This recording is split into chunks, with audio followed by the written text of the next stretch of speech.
Hello दोस्तों, कैसे हैं आप सभी। स्वागत है आप सभी का हमारे चैनल निर्मल क्लासेस पर। और आज ये क्लास 3 होने वाली है जिसमें हम रीड की तैयारी कर रहे हैं और इसमें हम आपके साथ में प्रश्नों को शेयर कर रहे हैं ताकि ईवीएस के जो 30 प्रश्न आते हैं, 30 प्रश्न आते हैं, उसमें आपको कोई भी परेशानी ना आए।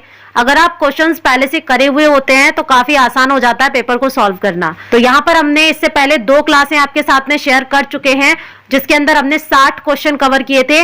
आज हम 30 क्वेश्चन और इस वीडियो में करने वाले हैं, तो वीडियो के अंत तक बने रहिएगा।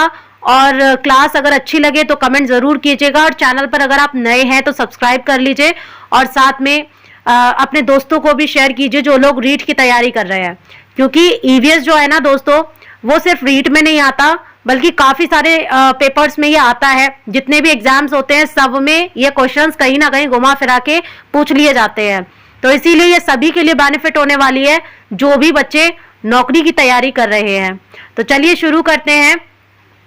61वां प्रश्न कह रहा है कि भारत में बाल श्रम को प्रतिबंधित करने के लिए बाल श्रम निषेध एवं विनियमन अधिनियम किस वर्ष पारित किया गया था। तो इसका आंसर हो जाएगा 1986 में। अच्छा, 1986 में एक अधिनियम और पारित किया गया था, वो कौन सा अधिनियम था वो आप हमें कमेंट में जरूर बताइएगा। चलिए 62 प्रश्न देखते हैं। भारत का पहला लिखित व प्रमाणिक बाल विवाह माना जाता है, तो किसका बाल विवाह माना जाता है। तो वो माना जाता है हर्षवर्धन के काल का। ये लिखित और भारत का पहला लिखित और प्रमाणिक बाल विवाह माना जाता है, हर्षवर्धन के काल में हुआ था। 63 प्रश्न देखेंगे। भारतीय दंड संहिता की कौन सी धारा में चोरी का प्रावधान किया गया है। तो चोरी का प्रावधान आपको मिल जाएगा धारा 378 में। चलचित्रों में धूम्रपान संबंधी चेतावनी दिखाने के लिए सिनेमेटोग्राफ अधिनियम किस वर्ष में पारित किया गया था। तो आंसर हो जाएगा बी, यानी 1952 में। 1952 में और क्या क्या हुआ था कमेंट में आप जरूर बताइएगा। NADA यानी नाडा का पूरा नाम क्या हो जाएगा। तो नाडा का पूरा नाम है answer number D, national anti doping agency. National anti doping agency हो जाएगा इसका नाम नाडा का। वर्तमान में नाडा के ब्रांड एम्बेसडर कौन है। तो वर्तमान में नाडा के जो ब्रांड एम्बेसडर हैं वो आपके सुनील शेट्टी बने हुए हैं। वर्ल्ड एंटी डोपिंग एजेंसी का मुख्यालय कहां पर है। यहाँ पर आप देखेंगे कि आपको वर्ल्ड एंटी डोपिंग का पूछा है, ना कि नेशनल एंटी डोपिंग का। नेशनल एंटी डोपिंग जो है वो हमारे भारत का है और वर्ल्ड एंटी डोपिंग का एजेंसी जो है वो दुनिया मतलब विश्व लेवल पर है। तो इसका मुख्यालय आपका हो जाएगा सी, यानी कनाडा में। कनाडा की राजधानी क्या है। ओटावा है, क्योंकि इस बार यूपीपीसीएस में राजधानी पूछी गई थी, इसीलिए मुझे लगा कि आपके साथ में बता देना चाहिए जो चीजें मुझे काफी अच्छे से पता है। मानव शरीर हड्डियों का ढांचा मात्र रह जाता है। मानव शरीर हड्डियों का ढांचा मात्र रह जाता है, इसका कारण क्या है। 68 का आंसर आपको मिल जाएगा बी। लंबे समय तक शराब का अगर आप सेवन करते हैं तो आप देखेंगे कि आपके अंदर मांस खत्म हो जाएगा और आप एक हड्डी का ढांचा बन जाएंगे।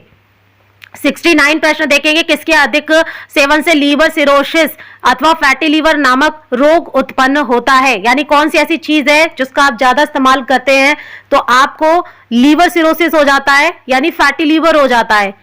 तो 69 का आंसर हो जाएगा डी। जब आप शराब का सेवन ज्यादा करते हैं तब आपके साथ में ऐसा हो जाता है। फैटी लीवर मतलब आपका जो लीवर है उसमें फैट जमा हो जाता है। 70वां क्वेश्चन है। नशीली दवाओं की लत को नियंत्रित करने हेतु आमतौर पर प्रयुक्त की जाने वाली औषधि का नाम क्या है। तो 70 का आंसर हो जाएगा डी, यानी पैथेडिन उसे कहा जाता है जिससे हम नशीली दवाओं की लत को कंट्रोल करते हैं। 71वां प्रश्न आ जाएगा। दर्द निवारक दवा के रूप में प्रयोग किया जाने वाला मादक पदार्थ कौन सा है। तो ये सभी हैं, उपयुक्त सभी, यानी कोकीन, कोडीन और साथ में मॉर्फिन। ये तीनों के तीनों क्या हैं, दर्द निवारक दवा कहलाते हैं। 72 प्रश्न देखेंगे। बाल श्रम उन्मूलन में निर्णायक कदम सिद्ध हो सकता है। तो ये सभी हो सकता है कि बाल श्रम उन्मूलन में निर्णायक कदम सिद्ध हो सकता है। मजदूरी, बेहतर काम की स्थिति हो, मजदूरी अच्छी मिले, प्राथमिक शिक्षा को सर्वसुलभ करना चाहिए, तो सारे आंसर हो जाएंगे। 73 प्रश्न हो जाएगा आपका। यूनिसेफ का मुख्यालय कहां पर है। तो यूनिसेफ का मुख्यालय आपका न्यूयॉर्क में हो जाएगा। अब आप बताएंगे कि न्यूयॉर्क कहां पर है। अगला देखिए 74। सरकारी सेवा ज्वाइन करने से पहले धूम्रपान और गुटखा सेवन न करने का शपथ पत्र देना अनिवार्य करने वाला पहला राज्य भारत का कौन बन गया है। 74 का आंसर हो जाएगा ए, ये राजस्थान बन गया है, क्योंकि आप राजस्थान रीट का एग्जाम देने जा रहे हैं। अगला देखिए 75 पेप्पिल्स क्या होता है, पेप्पिल्स क्या होता है, 75 का आंसर हो जाएगा डी, ये एक उत्तेजक पदार्थ होता है। अगला देखिए सार्क देशों द्वारा किस दशक को बालिका दशक घोषित किया गया है, यानी वो कौन से 10 साल थे जिनको सार्क देशों ने बालिका दशक घोषित किया था, तो कौन से थे, 76 का आंसर हो जाएगा 1990 यानी 1990। अगला देखिए वर्ष 1993 में किस राज्य का गांव गोरीफेमा देश का पहला तंबाकू मुक्त गांव बना, तो इसका आंसर हो जाएगा दोस्तों 77 का आंसर आपको देखने को मिलेगा बी, गोरीफेमा जो है वो नागालैंड का एक गांव है।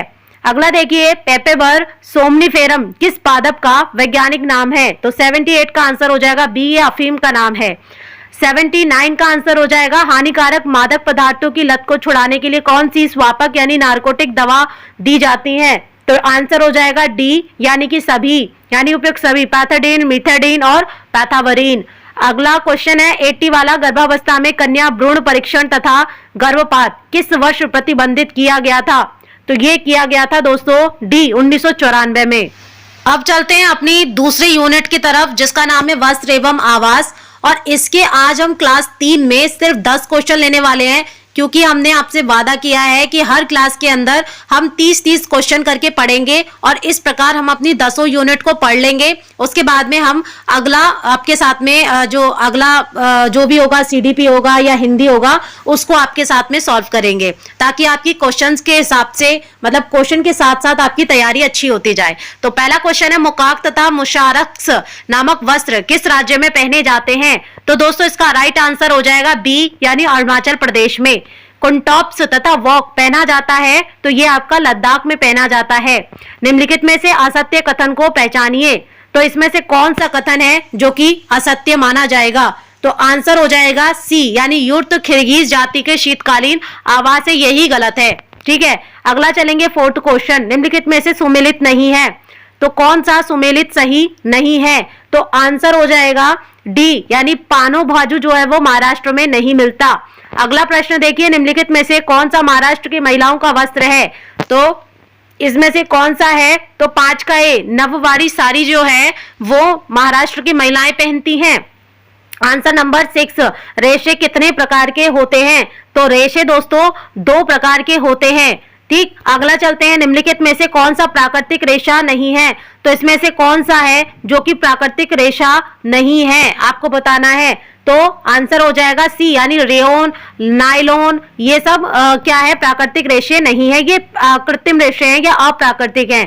टेरिलीन रेशे का अन्य नाम क्या है, टेरिलीन रेशे का अन्य नाम क्या है, आंसर हो जाएगा ए यानी डेक्रोन भी बोला जाता है टेरिलीन को।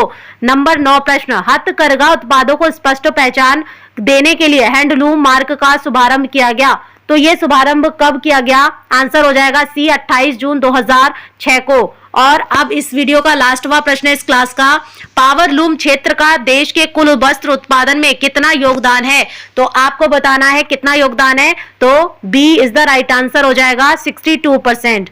आई होप कि आपको क्लास 3 पसंद आई होगी। इसके बाद हम क्लास 4 में पढ़ेंगे जो कि ईवीएस के 30 क्वेश्चंस होंगे। आप रीड की तैयारी अच्छे से कर रहे होंगे, क्योंकि ईवीएस जो है वो आपको लेवल 1 में ही देखने को मिलेगा, लेवल 2 में जो है वो आपको ये नहीं देखने को मिलेगा।